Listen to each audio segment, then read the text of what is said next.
Welcome to exam time दोस्तों। आज यहाँ पर देखेंगे हम जेल प्रहरी का हिंदी का पेपर। इसके पहले मैं एक सीरीज बना चुका हूँ, तो उसमें हिंदी के सारे मैंने सोल्व करवाए हैं।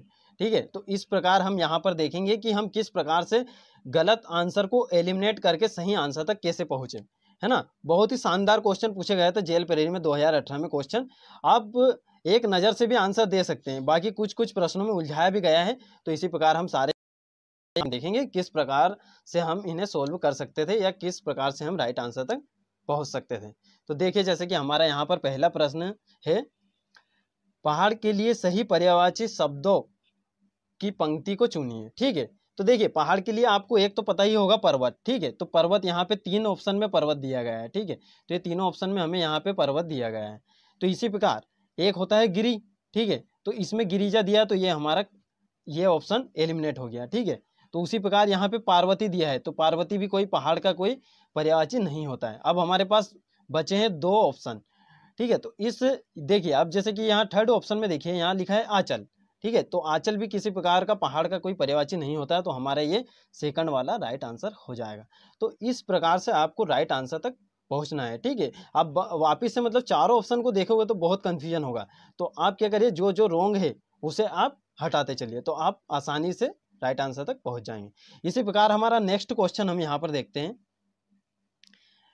देखिए, जैसे कि यहाँ नेक्स्ट क्वेश्चन में पूछा गया है कि अक्ल पर पत्थर पड़ना मुहावरे का अर्थ विकल्पों में से कौन सा है। ठीक है, तो अक्ल पर पत्थर पड़ना यानी क्या होता है, बुद्धि नष्ट होना। ठीक है, तो ये आप मुहावरे कम से कम आप 100 से 150 मुहावरे आप रट लीजिए या फिर उन्हें याद कर लीजिए, बार बार उन्हें दोहराते रहिए, तो आपको मुहावरे याद हो जाएंगे। इसी प्रकार देखिए, अलंकार से क्वेश्चन आते हैं तो उसमें हमें उलझाया जाता है। ठीक है, तो अलंकार का एक फिक्स वो नहीं रहता है, तो अलंकार के हमें क्या थोड़ी बहुत डेफिनेशन वगैरह उनकी याद होना चाहिए। देखिए, इसमें पूछा गया था, पहली सा जीवन है व्यस्त। ठीक है, तो निम्नलिखित में से अलंकार कौन सा है। ठीक है, तो इसमें मैं बताता हूँ आपका, ये है उपमा अलंकार। ठीक है, तो हम इसे कैसे पहचानेंगे, इसमें क्या होता है, 2 समान वस्तुएं उनकी क्या की जाती है, या तो 2 समान वस्तु हो या भिन्न वस्तु हो, है ना, तो उनकी आपस में तुलना की जाती है। यहाँ पर देखिए, जैसे पहली सा जीवन है व्यस्त। ठीक है, तो वो कोई एक पहली है, उससे अपने जीवन की तुलना कर रहा है। ठीक है, तो ये दोनों भिन्न भिन्न वस्तु हो गई। देखिए, पहली अलग है और जीवन अलग है। तो इस प्रकार से आप 2-3 हमारे जैसे उपमा रूपक उत्प्रेक्षा। ठीक है, और शब्द अलंकार में भी 3 अलंकार हमारे आते हैं। बस आपको 5 अलंकार की छोटी सी डेफिनेशन पता होना चाहिए, तो आप आसानी से अलंकार को पहचान सकते हैं। तो इसी प्रकार हमारा नेक्स्ट क्वेश्चन हम देखते हैं यहाँ पर।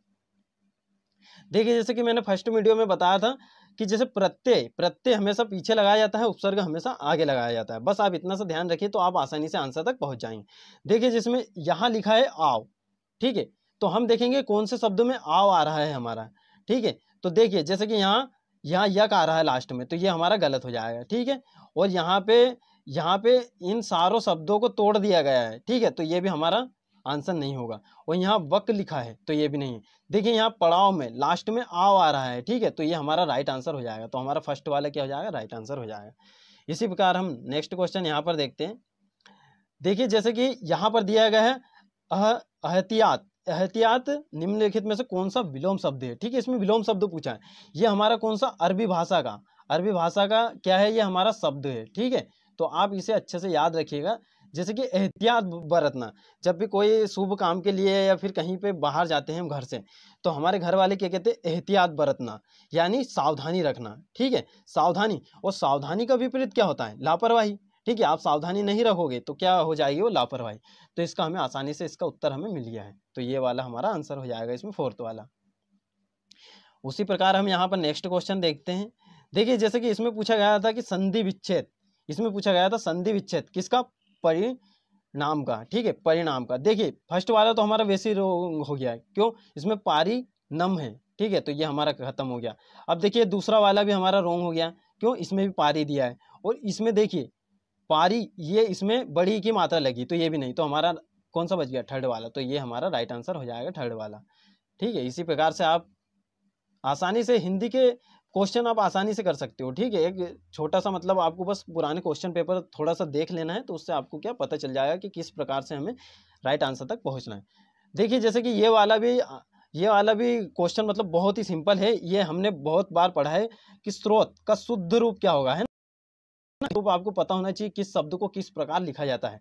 तो देखिए थर्ड वाला हमारा राइट आंसर हो जाएगा, है ना। सॉरी, इसमें थर्ड वाला नहीं होगा, इसमें होगा हमारा सेकंड वाला, ठीक है, स्रोत, ठीक है, स्रोत्र हो गया ये, तो ये हमारा थर्ड वाला गलत हो जाएगा, तो सेकंड वाला हमारा इसमें राइट आंसर हो जाएगा।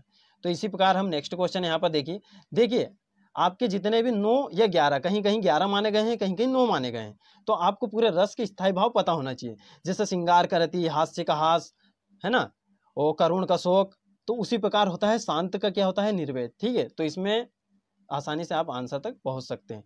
देखिए एक एक नंबर बहुत कीमती होते हैं ना, तो आपको हर एक पूरे क्वेश्चन पेपर अच्छे से देख लेना चाहिए, तो उससे आपको एक पॉइंट ऑफ व्यू पता चल जाए किस प्रकार से हमें तैयारी करना है, ठीक है। जैसे यहाँ पूछा गया था प्रमाण, ठीक है, प्रमाण का संधि विच्छेद बताइए। देखिए यहाँ पर लिखा है फोर्थ ऑप्शन में, तो ये हमारा गलत हो गया। यहाँ पे प्र लिखा है, ये भी गलत हो गया, और यहाँ पे पर लिखा है, तो ये भी गलत हो गया। तो हमारा कौन सा बचा, फर्स्ट वाला, तो फर्स्ट वाला हमारा राइट आंसर हो जाएगा, है ना। इसी प्रकार नेक्स्ट क्वेश्चन यहाँ देखते हैं। देखिए यहाँ पूछा गया था कि एक रूपता, ठीक है, देखिए हिंदी मतलब ऐसी है, इसमें आपके 20 में से 20 सही होना चाहिए। अगर आपका एक भी नंबर अगर कटता है तो फिर आपको उसे दूसरे सब्जेक्ट में कवर करना होगा। तो हम ये नहीं चाहते हैं, हम ये चाहते हैं कि हमारा कम से कम हिंदी में तो 20 में से 20 सही हो, ठीक है। तो इसमें आपके 20 में से 20 सही होते हैं, बस आपको थोड़ा सा ध्यान रखना है कि कहाँ पर उलझाने की कोशिश की गई है। देखिए जैसे कि 10वें प्रश्न में पूछा गया था कि एक रूपता का सही विलोम शब्द क्या होगा, ठीक है। इसमें हमसे क्या पूछा गया है, विलोम शब्द। तो देखिए यहाँ पे अनेक रूप, ठीक है, यहाँ अनेक रूप दिया है, यहाँ अनेक रूस दिया है, ठीक है, तो ये हमारा सेकंड वाला तो गलत हो गया। अब यहाँ पे अनेक रूप दिया है, तो ये भी हमारा गलत हो गया। यहाँ में अनेका रूप दिया है, तो ये भी गलत हो गया, क्योंकि अनेका नाम से कोई शब्द का कोई अर्थ नहीं निकलता है, ठीक है। तो ये हमारा फर्स्ट वाला राइट आंसर हो जाएगा। तो इस प्रकार से आपको राइट आंसर तक पहुंचना है। अब देखते हैं हम नेक्स्ट क्वेश्चन यहाँ पर। देखिए ये भी बहुत आसान पूछा गया था इसमें, कि जो पहले हो चुका हो तो उसे क्या बोलते हैं, भूतपूर्व, और जो अभी चल रहा है उसे क्या बोलते हैं, वर्तमान, ठीक ना।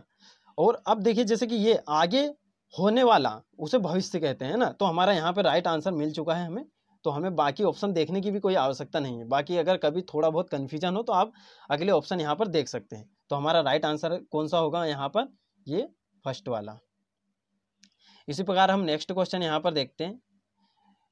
देखिए जैसे कि यहाँ पे नेक्स्ट क्वेश्चन में हमसे पूछा गया है कि जो ईश्वर को ना माने, जो ईश्वर को ना माने के लिए एक शब्द कौन सा है, ठीक है। तो देखिए यहाँ पे आस्तिक, आस्तिक तो वो होता है जो ईश्वर को मानता है, और ये नतमस्तक, नतमस्तक तो मतलब प्रणाम करना वगैरह होता है ना, तो ये हमारा आंसर नहीं होगा, ये भी हमारा आंसर नहीं होगा। अब देखिए यहाँ नस्तिक, नस्तिक का कोई अर्थ नहीं निकलता है, तो ये इसे हम कहते हैं नास्तिक, ठीक है। तो एक शब्द, अनेक शब्दों के लिए एक शब्द भी आपको आना चाहिए।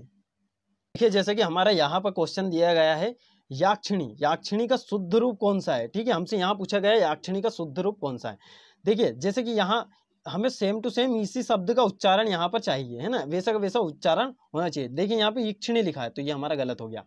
यहाँ पे फोर्थ वाले में देखिए, देखिए जैसे कि यहाँ पे क्या लिखा है, यक्षिणी, देखिए इसका उच्चारण बिल्कुल सेम हो रहा है ना, और ये याक्षण, तो ये भी गलत हो गया। और ये याक्षिणी, देखिए यहाँ पे इस पे भी मात्रा लगी हुई है, तो ये भी हमारा गलत हो गया। तो इस प्रकार से आप आसानी से आंसर तक पहुंच सकते हैं। देखिए उसी प्रकार हमारा यहाँ पर नेक्स्ट क्वेश्चन दिया गया है, यहाँ पर प्रति उपसर्ग से बना शब्द कौन सा है, ठीक है। तो उपसर्ग हमेशा आगे लगाया जाता है, तो हम इसमें यहाँ पर देखेंगे कि प्रति किस किस में लगा है। देखिए यहाँ पे प्रीति लिखा है, तो ये हमारा गलत हो गया। सेकंड कैसे गलत हो गया, यहाँ पर प्राति लिखा है, ठीक है, और यहाँ पे क्या लिखा है, प्रीति, है ना, बड़ी की मात्रा लगा के प्रीति लिखा है यहाँ पे। और यहाँ देखिए यहाँ पे प्रति, सेम टू सेम यहाँ पे हमें मिल चुका है, तो ये हमारा राइट आंसर हो जाएगा। उसी प्रकार हमारा नेक्स्ट क्वेश्चन हम यहाँ देखते हैं। देखिए जैसे इसमें पूछा गया था प्रति उपसर्ग से बना शब्द कौन सा है, ठीक है, सेम टू सेम वही पूछा गया है, तो इसका हमारा राइट आंसर ये फोर्थ वाला हो जाएगा। उसी प्रकार से हम नेक्स्ट क्वेश्चन देखते हैं। देखिए समाज से यहाँ पर ये क्वेश्चन पूछा गया है पंचतत्व, पंचतत्व में कौन सा समास है, ठीक है। तो हमने क्या बताया था, जैसे कि द्विगु समास, पहला शब्द क्या होता है इसमें, पहला शब्द होता है संख्यावाचक, ठीक है, पहला शब्द इसमें क्या होता है, संख्यावाचक, तो आप ये याद रखिएगा, ठीक है। तो इसका हमारा कौन सा हो जाएगा, द्विगु समास। तो ये समास बहुत आसानी से आप कर सकते हैं। देखिए जैसे कि हमारे यहाँ पर क्वेश्चन पूछा गया है कि हरफन मोला, ठीक है, हरफन मोला, तो इसका देखिए जैसे कि इसका सामासिक विग्रह करना है ना, तो यहाँ देखिए ये हमारे फर्स्ट में दिया हर फन में मोला, ठीक है। तो ये हमारा अभी राइट आंसर हो सकता है, क्योंकि इसमें हमारा समास में क्या होता है, सारे जितने भी शब्द के अलग अलग शब्द होते हैं उनको सबको अलग अलग लिख दिया जाता है, ठीक है। और ये हरफन मीला, देखिए यहाँ मीला लिखा है तो ये हमारा गलत हो गया। अब देखिए यहाँ पे फेन लिखा है ना, तो ये हमारा गलत हो गया। और हरफन में माला, तो माला का तो कोई उच्चारण नहीं, क्योंकि यहाँ बोल रहा है मोला और माला का इसमें कोई उच्चारण नहीं, तो हमारा इसमें फर्स्ट वाला राइट आंसर हो जाएगा। तो इसी प्रकार हम नेक्स्ट क्वेश्चन देखते हैं। यहाँ पर देखिए जैसे कि आपको हर शब्द के कम से कम 3-3 पर्यायवाची आपको याद होना चाहिए। अगर इसमें से आपको 2 भी पर्यायवाची आते हैं, है ना, तो भी आप आंसर तक पहुंच सकते हैं। देखिए जैसे फर्स्ट में लिखा है सरित तरंगिणी, देखिए गिणी का कोई उच्चारण नहीं होता है, ठीक है। और टटनी, तो ये भी नहीं है, हमारा फर्स्ट वाला रॉन्ग हो गया। सरिता तरंगिणी, वापिस से ये वाला हमारा रॉन्ग हो गया, है ना। और ये देखिए जैसे सरिता तरंगिणी, तो ये भी हमारा रॉन्ग हो गया। देखिए तो नदी के आपको 3 से 4 पर्यायवाची आना चाहिए, हर बार आते हैं नदी से, या तो सरिता दे देगा कि सरिता का पर्यायवाची क्या होगा। तो देखिए सरिता तरंगिनी और टटिनी, इसे बोलते हैं टटिनी, है ना। तो इस प्रकार से आप राइट आंसर तक पहुंच सकते हैं। तो ये हमारा फोर्थ वाला राइट आंसर हो जाएगा।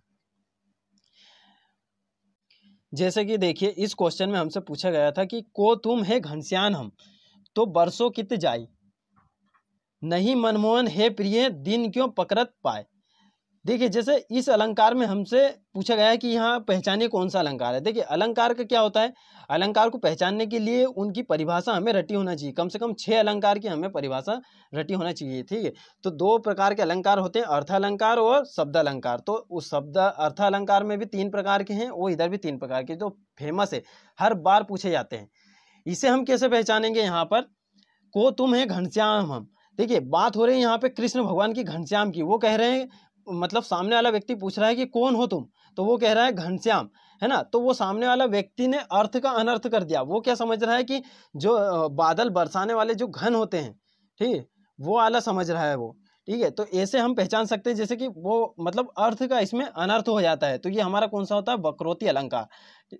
तो आप याद रखिएगा, जैसे वक्रोक्ति अलंकार को पहचानने के लिए क्या होता है कि जैसे वो बोल कुछ रहा है और उसका अर्थ कुछ और ही लगा रहा है ना। तो इस प्रकार से हम पहचान सकते हैं कि वो वक्रोक्ति अलंकार होगा। तो ये हमारा थर्ड वाला इसका राइट आंसर हो जाएगा। देखिए नेक्स्ट क्वेश्चन यहाँ पर पूछा गया है।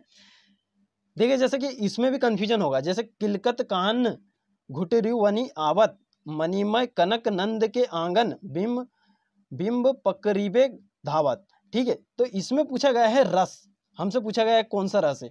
अब यहाँ पर भक्ति रस नहीं होगा, क्योंकि यहाँ पे भगवान की भक्ति नहीं की जा रही है ना। तो अद्भुत रस तो इसमें हटा ही दीजिए, और शांत शांत जैसी कोई बात नहीं हो रही। अब हमें कंफ्यूजन होगा एक तो भक्ति रस में और एक वात्सल्य रस में। अब हम कैसे पहचानेंगे, यहाँ पर देखिए जैसे कि भगवान की भक्ति का भाव जहाँ आता है, तो यहाँ पे भक्ति का भाव नहीं आ रहा है, यहाँ एक माँ की ममता आ रही है, ठीक है। किलकत कान घुटिरुनी आवत, यानी माँ यशोदा कह रही है कि मेरा जो कान्हा है वो घुटनों के बल आ रहा है किलकारियां मारते हुए, ठीक है। तो यहाँ एक ममता की बात हो रही है ना, तो वात्सल्य भाव है यहाँ पर। तो इस प्रकार हमारा राइट आंसर हो जाएगा यहाँ पर वात्सल्य रस। तो रस और अलंकार को पहचानने के कुछ तरीके होते हैं, तो वो आप देख लीजिएगा, है ना। तो पुराने क्वेश्चन पेपर इसी प्रकार हम सारे सोल्व करेंगे और पहचानेंगे कि किस प्रकार कम पढ़कर भी हम कहाँ किस प्रकार से राइट आंसर तक पहुँच सकते हैं। तो फेमस होते हैं अलंकार और रस, तो इन्हें आप अच्छे से कर लीजिएगा, बाकी तो आप वैसे ही एलिमिनेट कर दोगे, ठीक है। तो पुराने क्वेश्चन पेपर आप हिंदी के सारे पुराने क्वेश्चन पेपर लगा लोगे तो आपको कुछ भी हिंदी में पढ़ने की आवश्यकता नहीं है। तो इस प्रकार से अब मिलते हैं नेक्स्ट वीडियो में, हिंदी की सीरीज को हम आगे तक बढ़ाएंगे। तो तब तक के लिए बने रहिए हमारे चैनल के साथ।